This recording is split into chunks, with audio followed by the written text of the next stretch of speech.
American രാഷ്ട്രീയത്തിൽ വിപ്ലവകരമായ ഉജ്ജ്വലമായ പ്രോജ്വലിക്കുന്ന ഒരുപാട് മാറ്റങ്ങൾക്ക് വിത്തുപാകി സുഹ്റാൻ മംദാനി ന്യൂയോർക്ക് സിറ്റി മേയറായി തിരഞ്ഞെടുക്കപ്പെട്ടതായി മാധ്യമങ്ങളും ഏജൻസികളും റിപ്പോർട്ട് ചെയ്തു. യഥാർത്ഥത്തിൽ എല്ലാ സിറ്റികളിലേക്കും തിരഞ്ഞെടുപ്പ് എല്ലാ കാലങ്ങളിലും പല തരത്തിലും നടക്കുമെങ്കിലും ഇത്രമേൽ ലോകം ശ്രദ്ധിച്ച ഒരു തിരഞ്ഞെടുപ്പുണ്ടായിട്ടില്ല.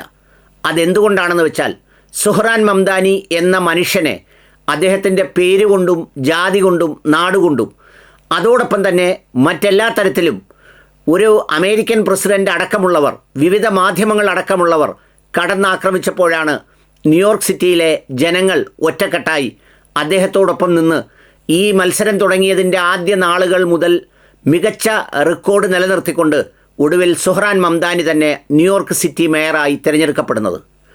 മറ്റൊരു പ്രത്യേകത ഈ തിരഞ്ഞെടുപ്പിനുള്ളത്, എപ്പോഴും ന്യൂയോർക്ക് സിറ്റിയെക്കുറിച്ച് നമ്മൾ സംസാരിക്കുമ്പോൾ തിളങ്ങുന്ന മിന്നുന്ന സാമ്പത്തികമായി വളരെ ഉയർന്ന ശ്രേണിയിൽ നിൽക്കുന്ന ഉജ്ജ്വലന്മാരും പണക്കാരുമായ ജനങ്ങളുടെ വിഷയങ്ങളാണ് ചർച്ച ചെയ്യുന്നതെങ്കിൽ അമേരിക്കൻ പൊളിറ്റിക്സിൽ ആദ്യമായി ഒരു pro labour, pro poor, pro middle class രാഷ്ട്രീയം ചർച്ച ചെയ്യപ്പെടുന്ന ഒരു തിരഞ്ഞെടുപ്പ് കൂടിയായിരുന്നു ഈ സുഹ്റാൻ മംദാനിയുടെ ഇലക്ഷൻ പ്രചരണം. അതായത് തൊഴിലില്ലായ്മ, ജീവിത സാഹചര്യങ്ങളുടെ പ്രയാസം, അഫോർഡബിലിറ്റി ഓഫ് ഹൗസിംഗ് തുടങ്ങിയ സാധാരണക്കാരായ ജനങ്ങളെ സ്പർശിക്കുന്ന വിഷയങ്ങൾ ആയുധമാക്കി സുഹ്റാൻ മംദാനി മുന്നേറിയപ്പോൾ ട്രംപ് മച്ചമ്പി തൻ്റെ ഫെഡറൽ സർക്കാരിൻ്റെ അധികാരം ഉപയോഗിച്ച് താൻ പാഠം പഠിപ്പിക്കുന്ന കഥകളാണ് അമേരിക്കക്കാരോട് പറഞ്ഞത്. ആരെങ്കിലും പറയുന്നത് കേട്ട് ഭയപ്പെടുന്നവനല്ല താനെന്നും പോരാടാനിറങ്ങിയ ഒരു പിതാവിൻ്റെ പോരാട്ട വീര്യത്തിൻ്റെ എല്ലാ ഉജ്ജ്വലതയും തൻ്റെ സിരകളിലുണ്ടെന്നും ഉറക്കെ പ്രഖ്യാപിച്ചുകൊണ്ട് പറയേണ്ട കാര്യങ്ങൾ ഉറക്കെ പറയാൻ, പ്രോ പലസ്തീൻ തീരുമാനമെടുക്കാൻ, നെതന്യാഹു തൻ്റെ സിറ്റിക്കകത്ത് കയറിയാൽ അറസ്റ്റ് ചെയ്യുമെന്ന് പറയാൻ ധൈര്യം കാണിച്ചു സുഹ്റാൻ മംദാനി. ലോകത്തിലെ പല രാജ്യങ്ങളിലും പല നാടുകളിലുമുള്ള മനുഷ്യരെ പോലെ കോംപ്രമൈസ് പൊളിറ്റിക്സ് അല്ല അദ്ദേഹം സ്വീകരിച്ചത്.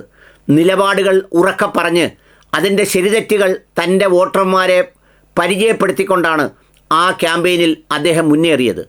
ഏറ്റവും ഒടുവിൽ ഇസ്ലാമോഫോബിയയും സെപ്റ്റംബർ 11 അറ്റാക്കും തീവ്രവാദികളും ഹമാസും അടക്കമുള്ള എല്ലാ ആയുധങ്ങളും എതിരെ പ്രയോഗിക്കുകയും ഇലക്ഷന് മണിക്കൂറുകൾക്ക് മുമ്പ് തൻ്റെ രാഷ്ട്രീയ ഉപദേഷ്ടാവിനെ കൊണ്ട് മംദാനി സ്വീകരിച്ച ഫണ്ട് ഹമാസിനോട് ബന്ധമുള്ള ഫണ്ടാണെന്നടക്കമുള്ളവ വിളിച്ചു പറഞ്ഞിട്ടും ന്യൂയോർക്ക് സിറ്റിയിലെ ജനങ്ങൾ പറഞ്ഞത് അതൊക്കെ അവിടെ ഇരിക്കട്ടെ, അയാൾ പറഞ്ഞതിൽ ന്യായമുണ്ട്, അയാൾ സംസാരിക്കുന്നത് ഞങ്ങൾക്ക് വേണ്ടിയാണ് എന്ന് പറയുന്ന ഒരു പുതിയ കാലത്തിൻ്റെ ചിന്തകളാണ് പങ്കുവച്ചത്. യഥാർത്ഥത്തിൽ വെറുപ്പും വിദ്വേഷവും പറയുന്ന ചിലരൊക്കെ വെടിയേറ്റ് വീണ അമേരിക്കയിൽ അതിനപ്പുറത്ത് ജനങ്ങളുടെ പ്രയാസങ്ങൾ, ജനങ്ങളുടെ പ്രശ്നങ്ങൾ ഉറക്കെ പറഞ്ഞുകൊണ്ട് ഒരു കാൽനൂറ്റാണ്ടിനിടയിലോ അരനൂറ്റാണ്ടിനിടയിലോ അമേരിക്കയിൽ ഈ പ്രായത്തിൽ യൗവനം വിട്ടുമാറിയിട്ടില്ലാത്ത ഊഷ്മളമായ അതിൻ്റെ തീഷ്ണതയും ഉജ്ജ്വലതയും തൻ്റെ നിലപാടുകളിൽ ഉറക്കെ പറയുന്ന മംദാനി അധികാരത്തിലേക്ക് കയറുമ്പോൾ അവിടുത്തെ രാഷ്ട്രീയത്തിൻ്റെ, അവിടുത്തെ കാഴ്ചപ്പാടുകളുടെ, ചിന്തകളുടെ മറ്റൊരു തലം തുറക്കുകയാണ്. ചിലതൊക്കെ ഉറക്കെ പറയാൻ ഇനി അമേരിക്കയിൽ ചെറുപ്പക്കാർ തയ്യാറാവും. ഇങ്ങനെയൊക്കെ പറഞ്ഞാലും ജനം സ്വീകരിക്കുമെന്ന് ലോകത്തിന് ബോധ്യപ്പെടും. മൂടി വെക്കപ്പെടുന്ന കുറേ കള്ളങ്ങളും കാപട്യങ്ങളും തുറന്നു പറഞ്ഞ് ജനങ്ങളുടെ പ്രയാസത്തോടൊപ്പം ജനങ്ങൾക്കൊപ്പം നിൽക്കുന്ന സുഹ്റാൻ മംദാനിയെയാണ് ഈ പറയുന്ന ന്യൂയോർക്കുകാർ കൈപിടിച്ചുയർത്തിയത്. അതുകൊണ്ട് സുഹ്റാൻ മംദാനിയുടെ വിജയം അത് കേവലമായ ഒരു സിറ്റിയുടെ അല്ലെങ്കിൽ ഒരു മേയർ സ്ഥാനത്തേക്കുള്ള തിരഞ്ഞെടുപ്പിൻ്റെ മാത്രം ഫലമല്ല, മറിച്ച് നേരത്തെ സൂചിപ്പിച്ചതുപോലെ അമേരിക്കൻ പ്രസിഡൻ്റ് എന്ന് പറയുന്ന വലിയ എന്തോ ആണെന്ന് പറയുന്ന ആളിൻ്റെ ഭീഷണികൾക്കപ്പുറത്ത്, പ്രചാരവേലകൾക്കപ്പുറത്ത്, അഭ്യാസങ്ങൾക്കപ്പുറത്ത്, അശ്ലീലങ്ങൾക്കപ്പുറത്ത്, ആരോപണങ്ങൾക്കപ്പുറത്ത് മതവും ജാതിയും പറഞ്ഞ് വേട്ടയാടാൻ ശ്രമിച്ചിട്ട് അവിടെയൊന്നും തങ്ങളുടെ നിലപാടിൽ വ്യതിയാനം വരുത്തില്ല എന്ന് പറഞ്ഞ് ഉറച്ചു നിന്ന ന്യൂയോർക്കിലെ മധ്യവർത്തികളായ ജനങ്ങളുടെയും പ്രയാസക്കാരുടെയും ചെറുപ്പക്കാരുടെയും ഒക്കെ റിസൾട്ട് കൂടിയാണ് എന്നതാണ് ഒരു സത്യം. അഭിനന്ദനങ്ങൾ ആ നിലപാടുകൾക്ക്, അഭിനന്ദനങ്ങൾ ആ നിലപാട് ഉറക്കെ പറയാൻ ധൈര്യം കാണിച്ച സുഹ്റാൻ മംദാനിക്ക്.